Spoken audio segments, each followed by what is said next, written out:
Hello everyone, welcome to English tutorials. আজকের ক্লাসে আমরা প্রসেসিং রাইটিং নিয়ে ডিটেইলে আলোচনা করব এবং প্রসেসিং রাইটিং এর যাবতীয় বেসিক রুলসগুলো জানার সাথে সাথে একটা অত্যন্ত সহজ ট্রিক বা কৌশলটাও আজকে আমরা জেনে নেব, যে সহজ ট্রিক বা কৌশলটাকে অ্যাপ্লাই করতে পারলে একটু বুঝে নিয়ে যে কোনো ধরনের প্রসেসিং রাইটিং ওরিয়েন্টেড প্যারাগ্রাফ আমাদের পক্ষে লেখাটা ভীষণভাবে সহজ হয়ে যাবে।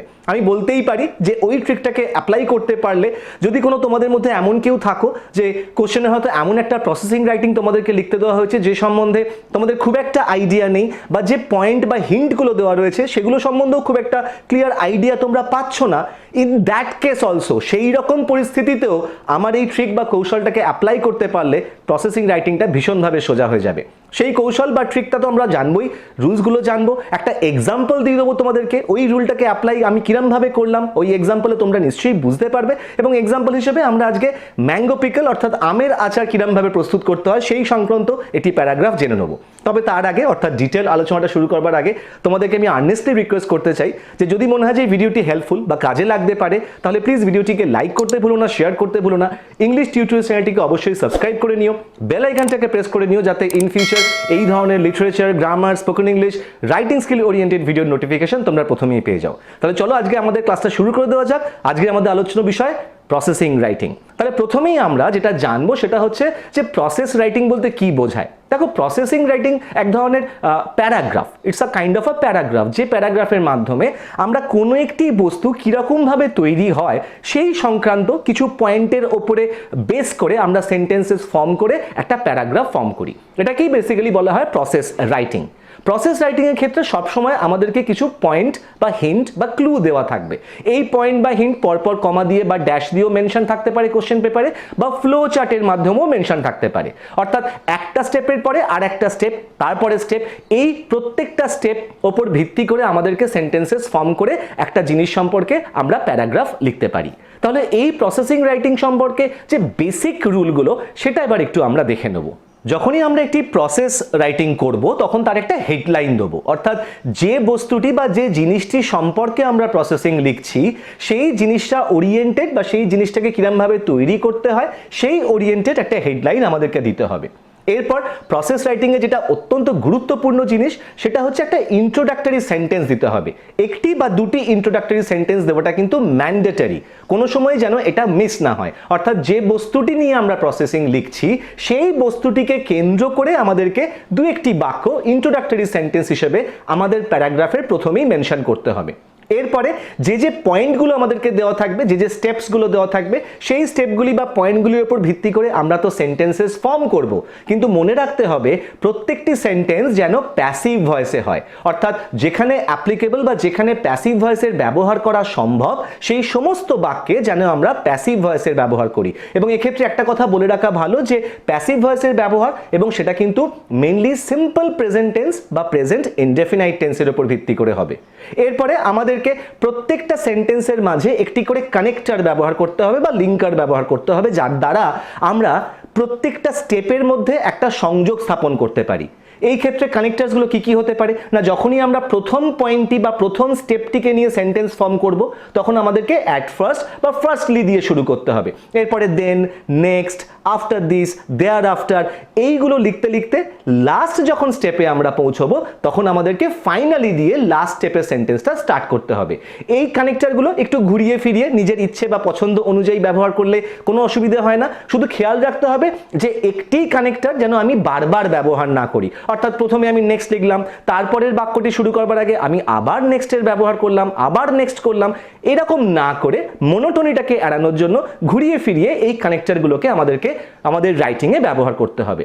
এরপরে একটি কনক্লুডিং সেন্টেন্স দিতে হয়, সেটা ম্যান্ডেটরি নয়, অর্থাৎ বাধ্যতামূলক নয়। আমরা যেমন প্যারাগ্রাফটি লেখার শুরুতে ইন্ট্রোডাক্টরি সেন্টেন্স দিয়েছিলাম, শেষ করবার সময় একটি কনক্লুডিং সেন্টেন্স দিলে ব্যাপারটা ভালো লাগে শুনতে বা দেখতে। এর সাথে সাথে মাথায় রাখতে হবে যে প্রসেস রাইটিংয়ে কোনো রকমের ইররিলেভেন্ট বা অপ্রাসঙ্গিক পয়েন্ট কিন্তু আমরা মেনশন করব না। অর্থাৎ যেটুকুনি পয়েন্ট আমাদের কোশ্চেন পেপারে দেওয়া হয়েছে, যে ফ্লো চার্টটা দেওয়া হয়েছে রাদার, সেই পয়েন্টগুলোর উপর ভিত্তি করেই কিন্তু আমরা আমাদের প্রসেসিংটা কমপ্লিট করব, কোনো ইররিলেভেন্ট স্টেটমেন্ট যেন আমাদের প্যাসেজে বা প্যারাগ্রাফে না থাকে। আর পুরো পয়েন্টের ওপর ভিত্তি করে যে প্যারাগ্রাফটা আমরা লিখছি সেটাকে একটু প্রিসাইজ রাখবো, অর্থাৎ টু দ্য পয়েন্ট রাখবো, এবং একটা সিঙ্গেল প্যারাগ্রাফের ফরম্যাটে আমরা কিন্তু ব্যাপারটাকে রেখে নেব। তাহলে আমরা এক্ষুনি জানলাম যে প্রসেস রাইটিংয়ে আমাদেরকে প্যাসিভ ভয়েস ব্যবহার করতে হবে, এবং সেই প্যাসিভ ভয়েসের বাক্যগুলি যেন সিম্পল প্রেজেন্ট টেন্স বা প্রেজেন্ট ইনডেফিনাইট টেন্সে থাকে। দেখো, প্রেজেন্ট ইনডেফিনাইট টেন্স বা সিম্পল প্রেজেন্ট টেন্সের প্যাসিভ ভয়েসের রুলটা কিন্তু এক্ষেত্রে আমাদের ভীষণভাবে কাজে লাগবে। আমরা অলরেডি যে কোনো ধরনের অ্যাসার্টিভ সেন্টেন্সের ওপরে ভয়েস চেঞ্জের ক্লাস করিয়ে নিয়েছি। সেক্ষেত্রে আমার মনে হয় যে সিম্পল প্রেজেন্ট টেন্সের ভয়েস চেঞ্জ করতে তোমাদের কারো কোনো অসুবিধে নেই। তাও এই ক্ষেত্রে একটু সুবিধার জন্য আমি একটু বলে রাখতে চাই যে সিম্পল প্রেজেন্ট টেন্স বা প্রেজেন্ট ইনডেফিনাইট টেন্সের ভয়েস চেঞ্জের বা প্যাসিভ ভয়েসে চেঞ্জ করবার রুলটা কি না, আমাদেরকে বাক্যটির অবজেক্টকে প্রথমে বসাতে হয়, সেই অবজেক্ট অনুযায়ী আমরা অ্যাম, ইজ অথবা আর বি ভার্বটাকে ব্যবহার করি। তারপরে আমরা ওই বাক্যটির বা ওই পয়েন্টের যে মূল ভার্বটি বা প্রিন্সিপাল ভার্বটি থাকে তার থার্ড ফর্মকে ব্যবহার করি। তারপরে আমরা বাইকে বসাই এবং তারপরে আমরা সাবজেক্টকে বসাই। তাহলে এইটা হলো সিম্পল প্রেজেন্ট টেন্স বা প্রেজেন্ট ইনডেফিনাইট টেন্সের প্যাসিভ ভয়েসের রুল। আমরাও যখন প্রসেস রাইটিংয়ে প্রত্যেকটা পয়েন্টকে ইউজ করে সেন্টেন্স ফর্ম করব, আমাদেরকে কিন্তু এই স্ট্রাকচারটাই ফলো করতে হবে, অর্থাৎ অবজেক্ট, তারপরে অ্যাম ইজ আর, তারপরে ভার্বের থার্ড ফর্ম, তারপরে বাই এবং তারপরে সাবজেক্ট। এইবার তাহলে দেখে নেওয়া যাক ম্যাঙ্গো পিকল বা আমের আচার সংক্রান্ত যে এক্সাম্পলটা নিয়ে আজকে আমরা আলোচনা করব, সেই আমের আচার তৈরি করবার পয়েন্টগুলো বা স্টেপসগুলো কি কি আছে। প্রিপারেশন অফ ম্যাঙ্গো পিকল, আমরা এই কথাটাকেই কিন্তু আমাদের প্রসেস রাইটিং এর টাইটেল হিসেবে ব্যবহার করতে পারি, অর্থাৎ ম্যাঙ্গো পিকল বা আমের আচারের প্রস্তুতি। কি কি স্টেপস রয়েছে না, দেখো, প্রথম পয়েন্টই রয়েছে বাইং র ম্যাঙ্গোজ, অর্থাৎ কাঁচা আম কেনা। নেক্সট পয়েন্ট সর্টিং, অর্থাৎ বেছে নেওয়া। নেক্সট পয়েন্ট ক্লিনিং, ধুয়ে নেওয়া বা পরিষ্কার করে নেওয়া। নেক্সট পিলিং, অর্থাৎ খোসা ছাড়িয়ে নেওয়া আমগুলির। তারপরে স্লাইসড ইনটু পিসেস, অর্থাৎ আমগুলিকে টুকরো টুকরো করে স্লাইস করে কেটে নেওয়া। এরপরে adding salt, spices and mustard oil, এরপরে নুন, মশলাপাতি এবং সর্ষের তেল যোগ করা। তারপরে মিক্সিং, অর্থাৎ পুরো জিনিসগুলোকে একে অপরের সাথে মিক্স করে নেওয়া। তারপরে পুরো মিক্সচারটাকে put in a jar and seal, একটা জারের মধ্যে বা কাঁচের শিশির মধ্যে রেখে সেই কাঁচের জারটি বা সিল করে নেওয়া বা বন্ধ করে দেওয়া। তারপরে kept in sunlight for a week, এবং তারপরে ওই জারটাকে সানলাইটে বা সূর্যের আলোয় অন্তত এক সপ্তাহের জন্য রেখে দেওয়া। এবং লাস্ট পয়েন্টটা রয়েছে রেডি, অর্থাৎ প্রস্তুত করে নেওয়া। দেখো, এইটা একটি আমের আচার প্রস্তুত করবা একটা জেনারেলাইজড কিছু স্টেপস। অনেকেই আমের আচার বিভিন্ন রকমভাবে প্রস্তুত করতে পারেন, অন্য রকম কিছু স্টেপস তারা ফলো করতে পারেন। তো সেই বিষয়ে আমরা আলোচনা করব না, আমরা এই স্টেপসগুলোকে নিয়ে আমাদের উদ্দেশ্য কিন্তু মেনলি প্রসেস রাইটিংটা শেখা, তাই না? তাহলে এই স্টেপসগুলো তো আমরা বুঝতে পারলাম। এর সাথে সাথে এইবার তোমাদেরকে আমি যেটা জানাতে চাই সেটা হচ্ছে কৌশলটি, যে কোন কৌশল আমরা অ্যাপ্লাই করব যার দ্বারা যে কোনো প্রসেস রাইটিং আমাদের পক্ষে ভীষণভাবেই সোজা হয়ে যাবে। দেখো, আমরা যে যে পয়েন্টগুলো পেয়েছি প্রত্যেকটা পয়েন্টের মধ্যে কিন্তু একটি করে ভার্ব রয়েছে। ভার্ব কিন্তু থাকাটা ম্যান্ডেটরি, প্রত্যেকটা পয়েন্টেই রয়েছে একটি করে ভার্ব, এবং তার সাথে সাথে কিছু ভার্বের সাথে কিন্তু ওই ভার্বের অবজেক্টটিও রয়েছে। এক্ষেত্রে আমি যদি তোমাদেরকে প্রশ্ন করি যে একটি ভার্বের অবজেক্ট আমরা কি করে খুঁজতে পারি, তাহলে আমরা সবাই জানি যে ভার্বকে কি অর্থাৎ হোয়াট বা হোম বা কাকে দিয়ে কোশ্চেন করলে কিন্তু যে আনসারটি আমরা পাই সেই আনসারটি হচ্ছে ওই ভার্বের অবজেক্ট। তাহলে আমি বলতে চাইছি যে পয়েন্টগুলো আমরা দেখলাম, এই প্রত্যেকটা পয়েন্টে তুমি দেখো একটি করে ভার্ব রয়েছে, এবং আমরা খুব সহজেই আন্দাজ করতে পারি যে ওই ভার্বটির অবজেক্ট কি হবে। আমরা আরেকবার পয়েন্টগুলোকে একটু দেখি। পয়েন্টগুলো দেখবার সাথে সাথে ভার্ব এবং তার অবজেক্টটাকে আমরা একটু চিনে নেবো এবার। তাহলে দেখো, প্রথম পয়েন্টে ছিল বাইং র ম্যাঙ্গোজ। তাহলে এই যে পয়েন্টটি, এই হিন্টের মধ্যে ভার্ব কোনটা রয়েছে না বাই, অর্থাৎ কেনা। এবার তাহলে আমি যদি কেনা ভার্বটিকে, বাই ভার্বটিকে কি কেনা হোয়াট দিয়ে কোশ্চেন করি, তাহলে কিন্তু আমি আনসার পাচ্ছি র ম্যাঙ্গোজ অর্থাৎ কাঁচা আম। তাহলে বাই যদি ভার্ব হয় তাহলে র ম্যাঙ্গোজ হচ্ছে অবজেক্ট। এরকম ভাবে পরের পয়েন্টে সর্টিং, তাহলে সর্টিং বেছে নেওয়া। কি বেছে নিচ্ছি না, এখানে সেটার মেনশন নেই, কিন্তু আমরা খুব সহজেই বুঝতে পারছি যে যে আমগুলি আমরা কিনে এনেছি সেই আমগুলিকে আমরা বাছবো। তাহলে এক্ষেত্রেও সর্টিং ভার্বের অবজেক্ট কি হতে পারে না raw mangoes. Next point is cleaning, পরিষ্কার করা, ক্লিন ভার্ব। কি ক্লিন করব না, once again those raw mangoes are the object of this verb cleaning. Next one is peeling অর্থাৎ খোসা ছাড়িয়ে নেওয়া। ওয়ান্স এগেন কিসের খোসা ছাড়াবো? না সেই আমগুলির খোসা ছাড়াবো। ওয়ান্স এগেন সেই আমগুলি কিন্তু এই পিল ভার্বের অবজেক্ট। তারপর রয়েছে স্লাইসড ইনটু পিসেস। স্লাইসড হচ্ছে ভার্ব, কোনগুলিকে কাটবো বা কি কাটবো? না আমগুলিকে কাটবো। তাহলে সেই আমগুলি হচ্ছে কিন্তু আবার এই ভার্ব স্লাইসের অবজেক্ট। তবে একটুখানি পার্থক্য, কারণ শুধু আমগুলি নয়, এবার কিন্তু আমরা সেই আমগুলির কথা বলছি যে আমগুলি আমরা বেছে নিয়েছি, ধুয়ে নিয়েছি এবং খোসা ছাড়িয়ে নিয়েছি, সেই আমগুলি কিন্তু এবার আমরা কাটছি স্লাইসের আকারে। তারপরে রয়েছে adding salt, spices and mustard oil. এক্ষেত্রে অ্যাড হচ্ছে ভার্ব, কি অ্যাড করছি? না salt, spices and mustard oil, অর্থাৎ নুন, মশলাপাতি এবং সর্ষের তেল। তাহলে অ্যাড ভার্বের অবজেক্ট কি? না salt, spices and mustard oil. এরপর রয়েছে মিক্সিং, মিক্স ভার্ব। তাহলে কি মিক্স করছি? মিক্সের অবজেক্ট কি হতে পারে? না আমের টুকরোগুলো, তার সাথে নুন, মশলাপাতি এবং সর্ষের তেল, এইগুলি হলো মিক্স ভার্বের object. Next one is put in a jar and sealed. তাহলে ভার্ব কোনটা? না পুট। তাহলে কি রাখছি? না মিক্সচারটা রাখছি। আমরা কিন্তু মিক্সিং করে নিয়েছি আগের পয়েন্টে, ফলে এখন একটা আমরা মিক্সচার পেয়ে গেছি। সেই মিক্সচারটা হচ্ছে এই ভার্বের অবজেক্ট, যে মিক্সচারটাকে আমরা জারের মধ্যে রাখবো বা সেই বিষয়ে কথা হচ্ছে। এরপরে হচ্ছে kept in sunlight for a week. তাহলে কেপ্ট, কিপ থেকে কেপ্ট, কিপ ভার্ব হচ্ছে রাখা। কি রাখবো? না এবার কিন্তু আমরা সেই জারটাকে রাখবো, কারণ আগের পয়েন্টেই আমরা জারের উল্লেখ পেয়ে গেছি যে জারের মধ্যে মিক্সচারটাকে রাখা হয়েছে। তাহলে এইবার আমরা রাখার কথা বলতে কোনটাকে বুঝছি? না আমরা সেই জারটাকে বুঝছি। Therefore the jar is the object নাও।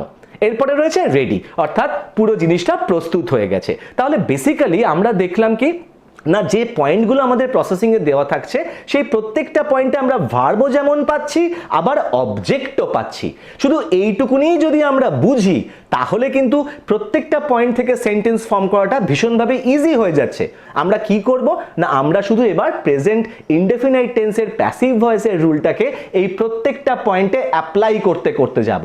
আমি শুধুমাত্র প্রথমে একটি পয়েন্ট অর্থাৎ প্রথম পয়েন্টটিকে নিয়ে এক্সপ্লেন করছি এখন, তারপরে আমরা পুরো প্রসেসিংটা কিরকম ভাবে ফর্মড হচ্ছে সেটা দেখে নেব। দেখো প্রথম পয়েন্টে ছিল বাইং র ম্যাঙ্গোস, অর্থাৎ কাঁচা আম কেনা। তাহলে এক্ষেত্রে আমরা অবজেক্ট পেয়েছি র ম্যাঙ্গোস। তাহলে নিয়ম অনুযায়ী, ভয়েস চেঞ্জের নিয়ম অনুযায়ী র ম্যাঙ্গোস অর্থাৎ অবজেক্টটাকে আমাকে বাক্যের প্রথমে নিয়ে নিতে হবে। তাহলে র ম্যাঙ্গোস বাক্যের প্রথমে চলে গেল। র ম্যাঙ্গোস বাক্যের প্রথমে চলে যাওয়ার পরে আমাদেরকে সেই অনুযায়ী এম, ইজ অথবা আর ব্যবহার করতে হবে। তাহলে র ম্যাঙ্গোস ডেফিনেটলি প্লুরাল, তাহলে আমাকে এখানে আর ইউজ করতে হবে। তাহলে র ম্যাঙ্গোস আর। এরপরে আমার নিয়ম বলছে ভার্বের থার্ড ফর্ম ব্যবহার করতে হবে। ভার্ব কোনটি রয়েছে ওই পয়েন্টে? না বাইং। তাহলে বাই ভার্বের থার্ড ফর্ম কি? না বট। তাহলে র ম্যাঙ্গোস আর বট। তাহলে কাঁচা আম কেনা হলো। এরপরে আমার নিয়মে বলা রয়েছে যে বাই এবং সাবজেক্টকে বসাতে, কিন্তু এক্ষেত্রে আমাদেরকে সেইটা বসানোর দরকার হয় না। অর্থাৎ আমরা কিন্তু প্যাসিভ ভয়েসের রুলটা অ্যাপ্লাই করব শুধু বাই আর সাবজেক্টটাকে বাদ দিয়ে। অবজেক্ট বসিয়েছি, সেই অনুযায়ী অ্যামিজ আর বসাবো এবং তারপরে ভার্বের থার্ড ফর্ম বসাবো, ব্যাস দ্যাটস ইট। তাহলে র ম্যাঙ্গোস আর বট আমার কিন্তু সেন্টেন্স প্যাসিভ ভয়েসে ফর্ম হয়ে গেছে। এবার কিন্তু আমরা একটু কমন সেন্স অ্যাপ্লাই করতেই পারি যে কাঁচা আম কেনা হয়েছে। কোথা থেকে কেনা হয় জেনারেলি কাঁচা আম? নিশ্চয়ই বাজার থেকে কেনা হয়। তাহলে আমি বলতেই পারি raw mangoes are bought from the market. কিন্তু এইটা তাহলে আমাদের প্রথম সেন্টেন্স হলো, প্রথম স্টেপ হলো। কিন্তু একটু আগে আমি তোমাদেরকে বলেছিলাম যে প্রসেসিং এর প্রথম স্টেপটি লিখবার আগে আমাকে ফার্স্টলি বা অ্যাট ফার্স্ট দিয়ে শুরু করতে হবে। তাহলে আমরা এবার বলতেই পারি at first বা firstly raw mangoes are bought from the market. তাহলে বুঝতে পারলে যে কিভাবে একটি পয়েন্টের সাহায্যে আমরা একটি প্যাসিভ ভয়েসের সেন্টেন্স খুব সহজে ফর্ম করে নিতে পারলাম। আমি আরেকবার বলছি তোমাদেরকে, আরেকবার মনে করিয়ে দেওয়ার জন্য যে যখনই এই হিন্টগুলো পাবে এই হিন্টের মধ্যে ভার্ব থাকবেই, ওই ভার্বটা থার্ড ফর্ম ইউজ করতে হবে এবং তার সাথে ওই ভার্ব অনুযায়ী যেটা অবজেক্ট থাকছে, অবজেক্টটা সেখানে মেনশনড থাকতেও পারে নাও থাকতে পারে, একটু বুঝে নিতে হবে। সেই অবজেক্টটাকে ধরে নিয়ে সেই অবজেক্টের সঙ্গে অ্যাম, ইজ, আর, জেনারেলি অ্যাম কখনোই ব্যবহার হবে না, মোস্ট প্রবাবলি সবসময় বেশিরভাগ ক্ষেত্রে ইজ অথবা আর ব্যবহার হবে। তাহলে অবজেক্টের সঙ্গে ইজ বা আর বসিয়ে ভার্বটি রয়েছে পয়েন্টে, সেই ভার্বের থার্ড ফর্মটাকে ইউজ করলেই কিন্তু তোমার বাক্যটি ফর্ম হয়ে যাবে। এক্ষেত্রে বেশি বোঝবারও প্রয়োজন নেই, একদম সিস্টেমেটিক্যালি প্রত্যেকটা সেন্টেন্স দেখবে অটোমেটিক্যালি ফর্মড হতে থাকছে। এবার তাহলে আমরা এই ম্যাঙ্গো পিকেলের যাবতীয় পয়েন্টগুলোর উপর ভিত্তি করে কিরকম ভাবে একটি ফুল ফ্লেজেড প্রসেস রাইটিং লিখলাম সেটা একটু এবার দেখে নিই, তার সাথে সাথে বুঝেও নিই। দেখো আমি টাইটেল দিয়েছি প্রিপারেশন অফ ম্যাঙ্গো পিকল, অর্থাৎ আমের আচারের প্রস্তুতি। একটি ইন্ট্রোডাক্টরি সেন্টেন্স আমার দেওয়ার কথা, যেটা ভীষণভাবে কিন্তু গুরুত্বপূর্ণ। আমি কি দিয়েছি না, tangy and spicy mango pickle is quite a delicious thing to enjoy with rotis or rice. অর্থাৎ টকটকে ঝালঝাল আমের আচার কিন্তু অত্যন্ত উপাদেয় লাগে খেতে রুটি বা ভাতের সাথে। It is prepared through some simple steps. এই আমের আচার প্রস্তুত করা হয় কিছু সহজ সরল স্টেপস বা ধাপের মাধ্যমে। So this two are my introductory sentences. তোমরাও ঠিক এরকমভাবে কিছু ইন্ট্রোডাক্টরি সেন্টেন্স তোমাদের যে বিষয়টার উপর প্রসেসিং তোমরা লিখছো তার উপর বেস করে দেবে। শুধুমাত্র প্রথম সেন্টেন্সটাই চেঞ্জ হবে, কিন্তু তারপরে it is prepared through some simple steps সব প্রসেসিংয়ের ক্ষেত্রেই কিন্তু এই সেন্টেন্সটা সেমই থাকবে। এরপরে আমরা পয়েন্ট ওয়াইজ সেন্টেন্সেস ফর্ম করতে করতে যাব। না লিখেছি আমি at first fresh green mangoes are bought from the market, এই নিয়ে আমরা অলরেডি আলোচনা করে নিয়েছি। তারপরে দেখো আমি একটি কানেক্টর দিয়েছি then these mangoes are sorted to remove the rotten ones. অর্থাৎ তারপর এই কেনা আমগুলিকে আমরা বেছে নিলাম, যার মাধ্যমে আমরা খারাপ বা পচা আমগুলিকে সরিয়ে দিতে পারি, রিমুভ করতে পারি। Next the sorted mangoes are cleaned thoroughly. এরপর সেই বেছে নেওয়া আমগুলিকে থরলি পরিষ্কার করা হলো, ধুয়ে নেওয়া হলো। After this the mangoes R peeled. এরপর ওই আমগুলিকে খোসা ছাড়ানো হলো অ্যান্ড স্লাইসড, এবং সেগুলিকে টুকরো টুকরো করে কাটা হলো ইন থিন পিসেস, সরু সরু পিসেস বা টুকরোতে। ইন দ্য নেক্সট স্টেজ, পরের স্টেজে the sliced mangoes are taken in a bowl. এই টুকরো করে কাটা আমগুলিকে একটা বড় বাটিতে নেওয়া হলো। Next salt and mustard oil are added. এরপর সেই আমের টুকরোগুলির মধ্যে নুন এবং সর্ষের তেল যোগ করা হলো উইথ দ্য স্পাইসেস। তার সাথে সাথে মশলাপাতিও দেওয়া হলো, like red chilli powder, turmeric, cumin and coriander powder. অর্থাৎ লাল লঙ্কা গুঁড়ো, হলুদ, ধনে এবং জিরা powder. Then these are mixed thoroughly. এরপর এই পুরো জিনিসগুলিকে থরলি মিক্স করা হলো। Thereafter the mixture is put in a sterilised jar. এরপরে এই মিক্সচারটা একটা বিশুদ্ধ করা জারে বা কাঁচের পাত্রে আমরা পুরে দিলাম বা ভরে দিলাম, অ্যান্ড সিল্ড, এবং সেই কাঁচের জারটাকে আমরা সিল করে দিলাম বা বন্ধ করে দিলাম। ফাইনালি, অর্থাৎ এবার কিন্তু আমরা প্রসেস রাইটিং এর একদম লাস্ট স্টেপে এসে উপস্থিত হয়েছি। তার জন্য এখানে আমরা এবার লিখছি ফাইনালি। এর বদলে অ্যাট লাস্ট কথাটাকেও আমরা ব্যবহার করতে পারতাম, যেটা ইচ্ছে। তাহলে finally the jar is kept in direct sunlight at least for a week. এরপর ফাইনালি এই জারটাকে সরাসরি সূর্যের আলোয় কমপক্ষে এক সপ্তাহের জন্য রেখে দেওয়া হলো for the pickle to be absolutely ready, যার দ্বারা এই আচারটা একদম সঠিকভাবে প্রস্তুত হয়ে যায় টু বি সার্ভ, যাতে সেই আচার লোককে সার্ভ করা যায় বা মানুষজনদেরকে খাবারের সাথে সার্ভ করা যায়। তাহলে দেখো প্রত্যেকটা পয়েন্ট ওপর বেস করে আমি যে ট্রিকটা বা কৌশলটাকে তোমাদেরকে একটু আগে শিখিয়েছি সেটার উপর ভিত্তি করে কিন্তু সেন্টেন্সগুলো ফর্ম হয়েছে। আমি কিছুই করিনি, আমি শুধুমাত্র অবজেক্টটাকে চিনে নিয়েছি, পয়েন্ট থেকে ভার্বটাকে চিনে নিয়েছি। সেই অবজেক্টটা সিঙ্গুলার না প্লুরাল সেই অনুযায়ী অ্যাম ইজ আর এর মধ্যে যে কোনো একটি বি ভার্বকে বসিয়েছি এবং তারপরে ভার্বের থার্ড ফর্মকে বসিয়েছি। ভার্বটা তো পয়েন্টেই ছিল, তার সাথে সাথে প্রয়োজন অনুযায়ী দু একটি এক্সট্রা শব্দ, এক্সট্রা কথা, রেলেভেন্ট কিছু কথা আমি অ্যাড করতে করতে গেছি সেন্টেন্সের সাথে, যাতে আমার প্রসেসটা খুব সুন্দর শুনতে লাগে বা দেখতে লাগে। এটা একটা খুব সহজ একটি সিম্পল একটি এক্সাম্পল আমি তোমাদেরকে দিলাম, যার দ্বারা আই হোপ যে তোমরা প্রসেস রাইটিং এর কনসেপ্টটা ক্লিয়ারলি বুঝতে পেরেছো। এই প্রসেসটির মাধ্যমে, এই সিস্টেমটির মাধ্যমে তোমরা যে কোনো ধরনের প্রসেস রাইটিং কিন্তু খুব ইজিলি করতে পারবে। নিজেরা একবার বাড়িতে ট্রাই করো, দেখবে প্রসেস রাইটিং কনসেপ্টটা ভীষণই ইজি। এবং প্রসেস যদি পরীক্ষায় আসে তাহলে এই প্রসেসটাকে অ্যাপ্লাই করে বা এই রুলগুলোকে অ্যাপ্লাই করে যদি তোমরা প্রসেসটা লিখতে পারো, তাহলে 10-এর মধ্যে 9 বা 9.5 স্কোর করাটা কিন্তু একদমই খুব সোজা ব্যাপার আর কি। এনিওয়েজ, তাহলে আজকে আমরা আমাদের ক্লাসটা এইখানেই শেষ করলাম প্রসেস রাইটিং এর উপরে। আই হোপ যে আমি পুরো কনসেপ্টটা তোমাদের কাছে ক্লিয়ার করে বোঝাতে পেরেছি, তোমরা বুঝতেও পেরেছো। যদি মনে হয় যে তোমরা বুঝতে পেরেছো বা ক্লাসটি তোমাদেরকে একটু হলেও হেল্প করতে পারে, তাহলে প্লিজ ভিডিওটিকে লাইক করতে ভুলো না, শেয়ার করতে ভুলো না। ইংলিশ টিউটোরিয়ালস চ্যানেলটিকে হেল্প করবার জন্য, সাপোর্ট করবার জন্য প্লিজ সাবস্ক্রাইব করে নিও। বেল আইকনটাকে প্রেস করে রেখো, যাতে ইন ফিউচার এই ধরনের রাইটিং স্কিল, লিটারেচার, গ্রামার বা স্পোকেন ইংলিশ ওরিয়েন্টেড ভিডিওর নোটিফিকেশন তোমরা প্রথমেই পেয়ে যাও। ইন দ্য মিন টাইম সকলে ভালো থেকো, stay safe, keep watching English tutorials, keep learning, and thank you so much for giving me your time. Thank you.